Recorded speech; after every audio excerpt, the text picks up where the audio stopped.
사람의 말은 거짓을 낳고 짐승의 눈물은 진실을 말한다. 조선 순조 12년 강원도 삼척당은 살아있는 지옥이었습니다. 하늘은 비 한 방울 내리지 않았고 대지는 갈라져 백성들의 고열을 짜내고 있었습니다. 그 아비규환의 중심에 혀가 잘린 채 짐승처럼 살아야 했던 머슴 돌쇠가 있었습니다. 말 한마디 못하던 그가 어떻게 마을의 거대 세력을 하룻밤 만에 무너뜨리고 짐승들의 왕이 되었을까요? 앞으로 펼쳐지는 이 장대한 복수극은 인간의 탐욕이 부른 비극과 짐승보다 못한 인간들에게 던지는 준엄한 경고입니다. 구독과 좋아요를 눌러주시면 이야기가 계속됩니다. 조선 제23대 왕 순조 12년 임신년의 여름은 유독 잔인했습니다. 강원도 삼척 고을은 3년째 이어지는 가뭄으로 산천 초목이 타들어가고 있었습니다. 냇물은 이미 바닥을 드러내어 거북이 등껍질처럼 쩍쩍 갈라진 진흙만이 흉물스럽게 누워 있었고 마을 사람들은 기우제를 지내다 지쳐 이제는 하늘을 원망할 기력조차 남아있지 않았습니다. 들판에는 곡식 대신 시든 자풀만이 먼지를 뒤집어 쓴 채 서 있었고 굶주림에 지친 아이들은 길가에 핀 독초라도 뜯어먹으려다 배를 움켜쥐고 쓰러지기 일쑤였습니다.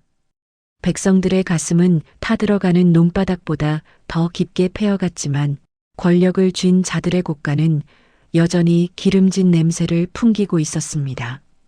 그 중심에는 삼척 최고의 지주이자 탐관오리들과 결탁한 김판석이 있었습니다.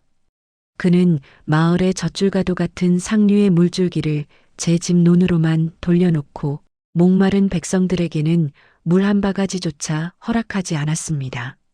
오히려 물을 대가로 백성들의 대대손손 내려온 문전옥답을 헐값에 강탈하는 극악무도한 짓을 서슴지 않았습니다. 이 악마 같은 김판석의 집 마당에는 돌쇠라 불리는 머슴이 살고 있었습니다. 돌쇠는 본래 건장한 풍채와 맑은 눈을 가진 청년이었으나 그에게는 남들에게 말 못할 비극이 숨겨져 있었습니다. 그의 입안에는 혀가 반 토막밖에 남아있지 않았습니다. 10년 전 김판석이 관아의 세금을 가로채기 위해 장부를 조작하는 현장을 목격했다는 이유로 강제로 인두에 찢어진 결과였습니다. 돌쇠는 소리를 내고 싶어도 꺽꺽거리는 짐승 같은 울음소리밖에 낼 수 없었습니다. 하지만 하늘은 그에게서 말문을 닫게 한 대신 세상의 모든 소리를 듣는 귀와 짐승의 마음을 읽는 눈을 주었습니다. 돌쇠는 바람이 부는 방향만 보고도 곧 비가 올지 아니면 더 지독한 모래바람이 불지를 알아맞혔습니다. 또한 마당을 지나가는 개미들의 움직임만 보고도 땅속의 변화를 감지했습니다. 김판석은 이런 돌쇠를 말 못하는 짐승이라 부르며 제 분풀이 대상으로 삼았습니다.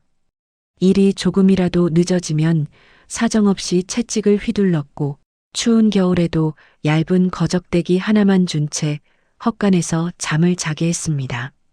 하지만 돌쇠는 그 모든 수모를 묵묵히 견뎠습니다. 아니, 견디는 척하며 때를 기다리고 있었습니다. 그의 가슴 속에는 김판석에 대한 증오보다 더 깊은 마을 사람들을 구해야 한다는 절박함이 자라고 있었기 때문입니다. 순조 12년 7월의 어느 무더운 밤이었습니다. 김판석은 자신의 사랑채에서 삼척 현감의 하급 관리들과 은밀한 회합을 가졌습니다. 그들의 모의는 다름 아닌 마을 공동의 산인 청룡산의 소유권을 김판석이 독차지하는 것이었습니다. 청룡산은 마을 사람들이 땔감을 얻고 산나물을 캐며 생계를 이어가는 유일한 희망이었습니다. 현감 나으리께는 이미 말씀드려 놓았네. 자네들은 그저 이 서류에 마을 원로들의 도장만 찍어오면 돼. 반대하는 놈들은 내 머슴들을 보내 본때를 보여줄 테니 걱정 말게. 김판석의 비열한 웃음소리가 담장을 넘어 돌쇠의 귀에 꽂혔습니다. 돌쇠는 마당 구석에서 개밥 그릇을 닦는 척하며 그들의 대화를 단 한 토막도 놓치지 않고 머릿속에 새겼습니다. 내일이면 마을 사람들은 자신들도 모르는 사이에 삶의 터전을 잃게 될 판이었습니다. 돌쇠는 결심했습니다. 이번만큼은 가만히 있을 수 없었습니다. 그는 밤을 틈타 마을의 훈장 어르신을 찾아갔습니다. 돌쇠는 말 대신 마당의 흙바닥에 나뭇가지로 글을 써내려갔습니다. 비록 정식으로 글을 배운 적은 없으나 어깨 너머로 익힌 몇 자의 글자와 그림으로 김판석의 음모를 알리려 했습니다. 하지만 운명의 신은 돌쇠의 편이 아니었습니다. 훈장 어르신의 집을 나오던 돌쇠를 김판석의 신복인 만수가 발견한 것입니다. 만수는 김판석에게 달려가 이 사실을 고해 바쳤고 돌쇠는 그 길로 김판석의 사병들에게 붙잡혀 지하실 곳간에 처박혔습니다.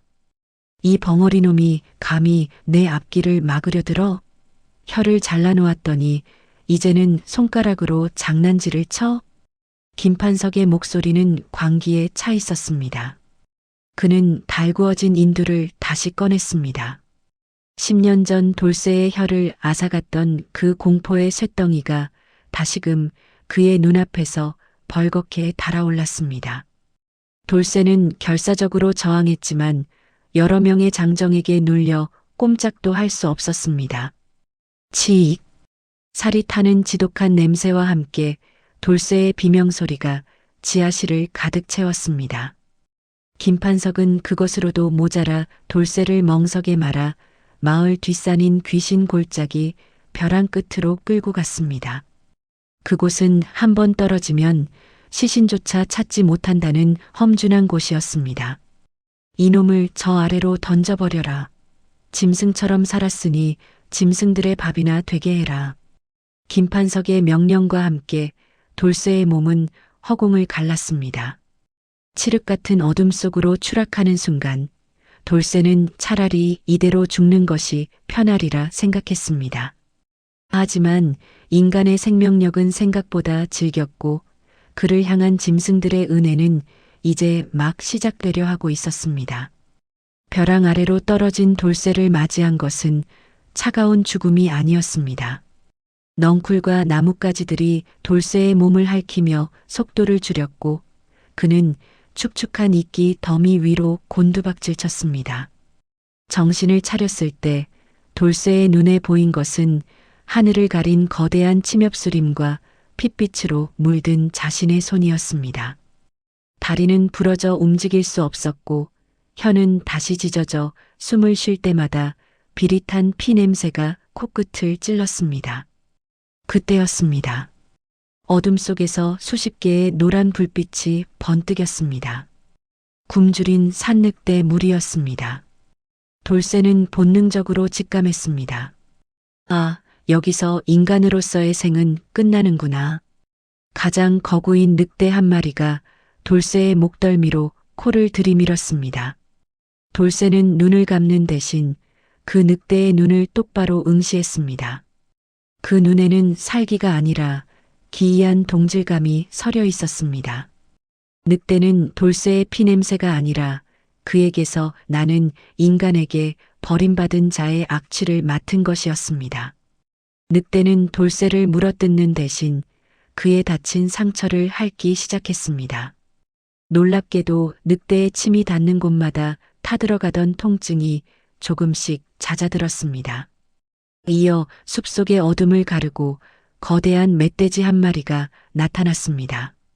10년 전 돌쇠가 사냥꾼의 덫에서 풀어주었던 바로 그 새끼 멧돼지, 이제는 산을 지배하는 대장 상군이 된 놈이었습니다.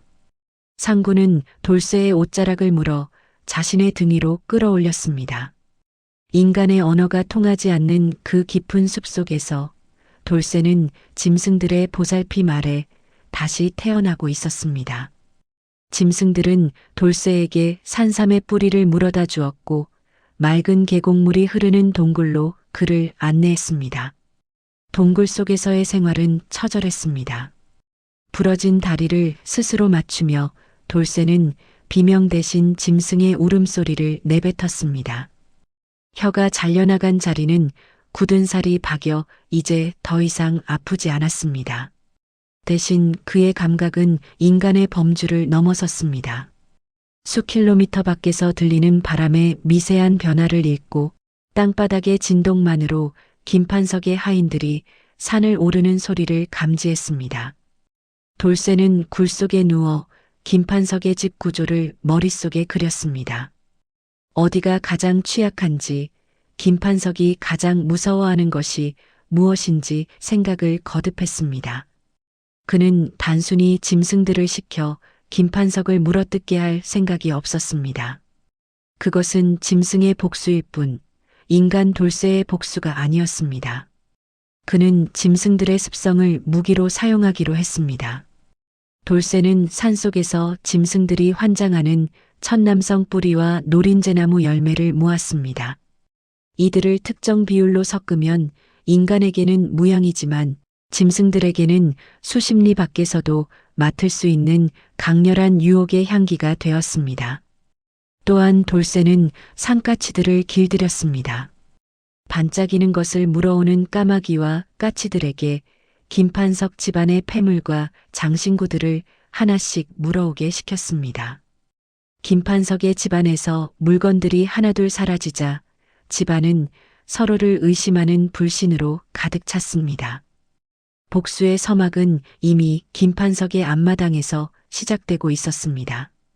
겨울이 지나고 새봄이 올 무렵 돌쇠의 다리는 완벽하게 붙었습니다. 아니, 예전보다 더 단단해졌습니다. 그는 이제 가파른 절벽을 원숭이처럼 타올랐고 멧돼지의 등에 올라타 숲을 가로질렀습니다. 마을 사람들 사이에서는 이제 기괴한 소문이 돌기 시작했습니다. 벼랑에서 죽은 돌쇠가 산신령의 사자가 되어 짐승 군대를 모으고 있다는 이야기였습니다. 김판석은 그 소문을 들을 때마다 술상을 뒤엎으며 고함을 쳤습니다. 죽은 벙어리 놈이 어떻게 돌아온단 말이냐? 그놈은 이미 늑대밥이 되었다. 당장 그 소문을 퍼뜨리는 놈들을 잡아다 곤장을 쳐라. 하지만 김판석의 두려움은 숨길 수 없었습니다. 밤마다 자신의 침소 지붕 위에서 까마귀 수백 마리가 울어대고 담벼락에는 정체 모를 짐승의 발자국이 선명하게 찍혀 있었기 때문입니다. 돌쇠는 이제 준비를 마쳤습니다. 순조 13년 보릿고개가 절정에 달해 민심이 흉흉해진 바로 그날을 계획을 실행할 날로 잡았습니다. 이듬해 봄 삼척 고을의 보릿고개는 눈물이 날 만큼 참혹했습니다. 김판석은 그 틈을 타 마을 사람들의 마지막 생명줄인 청룡산 소유권을 완전히 제 것으로 만들기 위한 잔치를 준비했습니다. 관아 관리들을 불러 거창하게 대접하고 그들의 눈앞에서 가짜 문서를 공증받아 쐐기를 박으려는 심산이었습니다. 김판석의 집 마당에서는 잔치 준비로 가축 잡는 소리가 요란했습니다. 하지만 그 피냄새는 집안 사람들만 맡은 것이 아니었습니다. 숲속 깊은 곳, 돌쇠는 나뭇가지 사이에 몸을 숨긴 채 바람을 타고 전해지는 그 비린내를 맡았습니다. 돌쇠는 품속에서 그동안 정성껏 모아온 노린재나무 열매가루와 멧돼지들이 환장하는 약초 진액을 꺼냈습니다.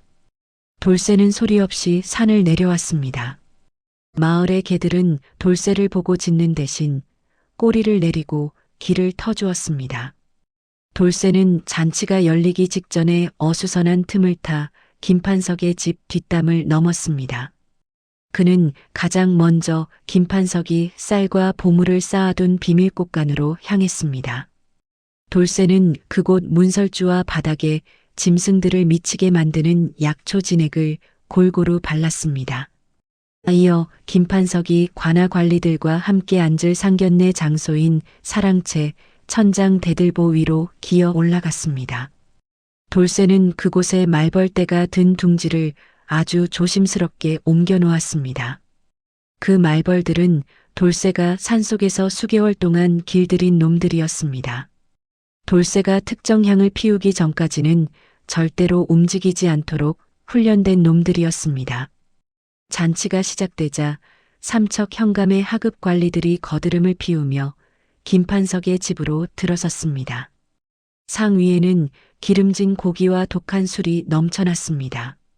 마을 사람들은 담장 너머에서 그 냄새를 맡으며 배고픔에 눈물을 흘리고 있었습니다.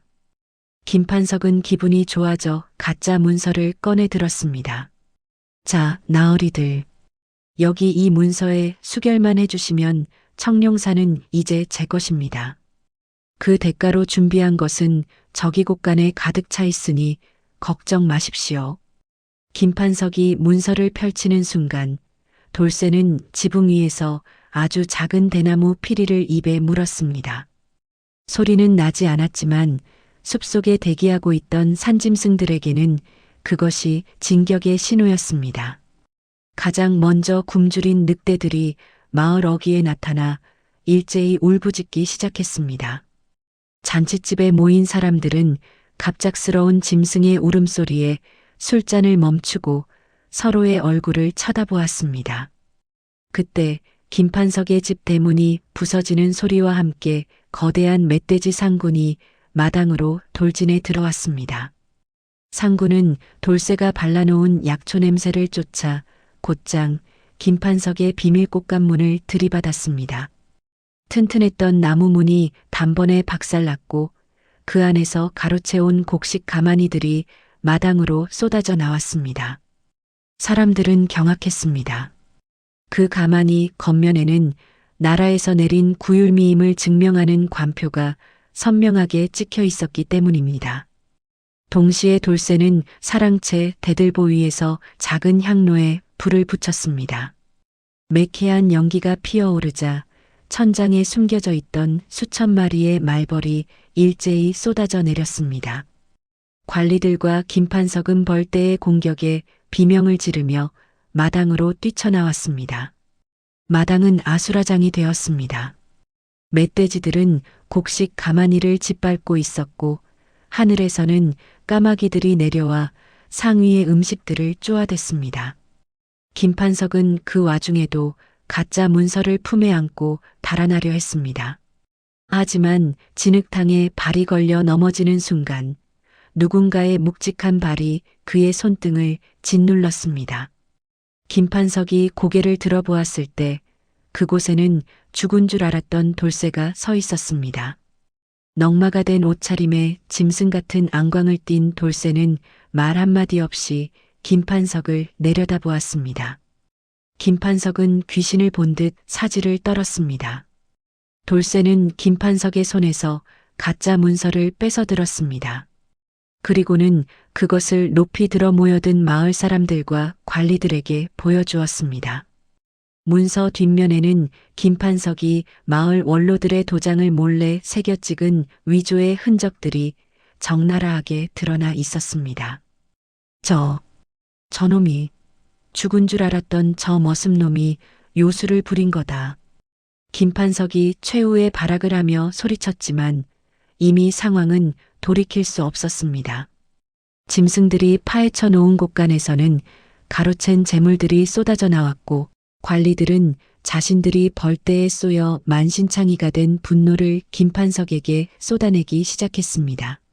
마당은 비명과 포효가 뒤섞인 아수라장이었지만 김판석은 그 와중에도 제 목숨보다 소중히 여기는 보물 상자를 품에 꼭 안고 있었습니다. 멧돼지들이 곳간 문을 부수고 쌀 가마니를 헤집어 놓자 그는 미친 사람처럼 소리를 지르며 앞마당으로 튀어나왔습니다. 이놈들, 이 미천한 짐승놈들아, 이게 어떤 돈인데 감히 어디라고 발을 들이미느냐. 김판석은 곁에 있던 하인의 몽둥이를 빼앗아 들고는 제정신이 아닌 듯 휘둘렀습니다. 하지만 평소 그의 매질에 신음하던 하인들은 이미 담장을 넘어 달아난 뒤였습니다. 마당에 남은 것은 굶주림에 눈이 뒤집힌 산짐승들과 그 광경을 담장 너머에서 죽일 듯이 노려보는 마을 사람들이었습니다. 그때 진흙탕에 처박혀 있던 김판석이 비틀거리며 일어나 마을 사람들을 향해 삿대질을 시작했습니다. 그의 비단옷은 멧돼지의 발길질에 찢겨 누더기가 되었고 얼굴은 말벌에 쏘여 흉측하게 부어올라 있었습니다. 내 놈들이냐? 내 놈들이 이 짐승들을 불러들인 것이냐? 이 가뭄에 내가 쌀을 빌려주지 않았다고 감히 내 집을 이 꼴로 만들어? 당장 관아에 고발하겠다. 너희 놈들 모두 영모죄로 다스려 목을 칠 것이다. 김판석의 서슬 퍼런 협박에도 마을 사람들은 물러서지 않았습니다. 오히려 그동안 쌓인 울분이 터져나온 듯 하나둘씩 몽둥이와 낫을 들고 부서진 대문 안으로 들어오기 시작했습니다. 그 선두에는 김판석에게 논을 빼앗기고 화병으로 아버지를 잃은 청년 만드기가 서 있었습니다. 김판석이 내 놈 입에서 어찌 영모라는 말이 나오느냐? 나라에서 백성들 살리라고 보낸 구율미를 가로채 제 배만 채운 놈이 누구인데? 저기 터진 가마니들을 봐라. 저게 내 놈 쌀이냐? 우리 피땀이냐? 만드기의 외침에 김판석은 비열하게 웃으며 보물 상자를 더 세게 끌어안았습니다. 증거가 어디 있느냐? 저 가마니에 적힌 글자는 내가 적어둔 것이다. 내 땅에서 난 곡식을 내가 보관하는 게 무슨 죄란 말이냐? 그리고 저 벙어리 돌쇠놈은 어디 갔느냐? 그 요물 같은 놈이 죽지도 않고 돌아와 내 집을 망쳤으니 그놈부터 잡아 죽여야 한다. 김판석은 여전히 돌쇠를 원망하며 주위를 살폈습니다. 바로 그때 사랑채 지붕 위에서 그림자 하나가 소리 없이 내려앉았습니다. 돌쇠였습니다. 돌쇠는 땅에 발이 닿는 순간에도 짐승처럼 소리 하나 내지 않았습니다. 그의 눈에는 분노보다 더 깊은 허탈함이 서려 있었습니다. 김판석은 돌쇠를 보자마자 거품을 물며 달려들려 했습니다. 이놈, 내 놈이 살아있었구나. 감히 주인의 은혜도 모르고 이런 사수를 부려. 내가 널 벼랑에 던진 건 내 잡이었다. 그때 죽었어야 할 놈이 감히. 돌쇠는 대답 대신 김판석의 발치에 무언가를 툭 던졌습니다. 그것은 김판석이 10년 전 돌쇠의 혀를 찢을 때 썼던 그 녹슨 인두였습니다. 돌쇠가 벼랑에서 떨어질 때 김판석이 승리감에 취해 던져버렸던 그 물건을 돌쇠는 10년 동안 산속 동굴에 보관해왔던 것입니다. 녹슨 인두가 땅바닥에 구르는 소리에 김판석의 눈동자가 흔들렸습니다. 마을 사람들은 그 인두의 정체를 단번에 알아차렸습니다. 돌쇠가 왜 말을 못하게 되었는지, 그가 왜 짐승들의 왕이 되어 돌아왔는지 그 쇳덩이 하나가 모든 진실을 말해주고 있었습니다. 저게 무엇이냐? 나는 모르는 물건이다. 저놈이 나를 음해하려고 어디서 주워온 것이 분명하다. 김판석은 끝까지 발악하며 품 안의 보물 상자를 열었습니다. 그 안에는 금은보화 대신 마을 사람들에게 강제로 뺏은 땅 문서들이 가득했습니다. 그는 그 문서들을 한 움큼 집어들어 허공에 뿌렸습니다. 이거 보아라. 이 땅들은 다 내 것이다. 임금이 와도 이건 못 뺏는다. 내 손에 적법하게 들어온 문서란 말이다. 그가 미친 듯이 종이를 뿌리는 순간 하늘을 메우고 있던 까마귀 떼가 일제히 내려앉았습니다. 수백 마리의 까마귀가 김판석이 뿌린 문서들을 부리로 쪼아 갈기갈기 찢어버리기 시작했습니다. 김판석은 비명을 지르며 까마귀들을 쫓으려 했지만 이미 그의 발밑은 짐승들의 분뇨와 찢어진 종이 조각으로 가득 찼습니다. 마을 사람들은 그 광경을 보며 소리쳤습니다. 하늘도 알고 짐승도 아는데 너만 모르는구나. 내 놈이 가진 그 종이 쪼가리가 우리 목숨보다 귀하더냐? 오늘 여기서 내 놈의 탐욕도 끝이다. 김판석은 결국 마당 한복판에 주저앉아 울부짖었습니다. 재물을 잃어서 우는 것인지 목숨이 아까워 우는 것인지 알 수 없는 기괴한 통곡이었습니다. 돌쇠는 그런 김판석을 뒤로 한 채 다시 한번 대나무 피리를 짧게 불었습니다. 그러자 날뛰던 멧돼지와 늑대들이 약속이라도 한 듯 일제히 숲으로 몸을 숨겼습니다. 이제 마당에 남은 것은 짐승보다 못한 괴물 하나와 그를 심판하려는 분노한 백성들 뿐이었습니다. 관아의 포졸들이 멀리서 들이닥치는 소리가 들릴 때까지 김판석은 찢어진 땅 문서들을 입에 넣고 씹으며 미친 사람처럼 중얼거리고 있었습니다. 그토록 탐내던 땅을 죽어서라도 가져가겠다는 듯한 그 추한 모습에 마을 사람들은 고개를 돌려버렸습니다. 김판석은 포박된 채 관아로 끌려가는 내내 흙먼지를 뒤집어 쓰고 비명을 질렀습니다. 마을 사람들은 길가에 늘어서서 짐승보다 못한 짓을 일삼던 그에게 돌팔매질 대신 침을 뱉었습니다. 평소 같으면 세도가의 위세에 눌려 숨도 크게 못 쉬던 백성들이었지만 멧돼지가 들이받아 부서진 김판석의 대문처럼 그들의 두려움도 이미 산산조각이 나 있었습니다. 관아 마당에 꿀려진 김판석의 앞에는 그가 곳간 깊숙이 숨겨두었던 장부들과 위조 도구들이 널브러져 있었습니다. 삼척 사또는 짐승들이 파헤쳐 놓은 그 증거물들을 하나하나 살피며 노기를 띄었습니다. 내 이놈 김판석아. 짐승들이 내 집을 덮친 것은 우연이 아니라 하늘이 내린 천벌이로구나. 백성들이 굶주려 죽어갈 때 너는 구율미로 배를 채우고 말 못하는 머슴의 입까지 막으려 했으니 이 죄를 어찌 다 씻겠느냐. 사또의 호령이 떨어지자 돌쇠가 천천히 관아 마당으로 들어섰습니다. 돌쇠의 몸에는 아직도 벼랑에서 굴러 생긴 흉터와 김판석에게 당한 고문의 흔적이 가득했습니다. 하지만 그의 걸음걸이는 그 어느 때보다 당당했습니다. 돌쇠는 말 대신 품 안에서 낡은 종이 뭉치를 꺼내 사또에게 바쳤습니다.